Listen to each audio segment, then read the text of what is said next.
Hello everyone, today we're gonna see how to set up Wii. Firstly, you need your Nintendo Wii console, a working wireless internet, and your network name. Turn on your Wii and use the remote to click on the Wii icon in the bottom left corner of the screen. Tap the wrench icon to access the settings menu. Click the right arrow once you go to page 2 and select Internet from the options. You'll see up to 3 connection slots.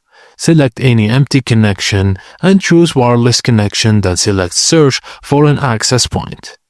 The Wii will scan and list nearby Wi-Fi networks. Tap on your network name. Enter your password, then press OK. Now, after entering the correct details, select Save Settings. Choose Yes to perform the connection test. If the test passes, you're good to go. Your Wii is now online.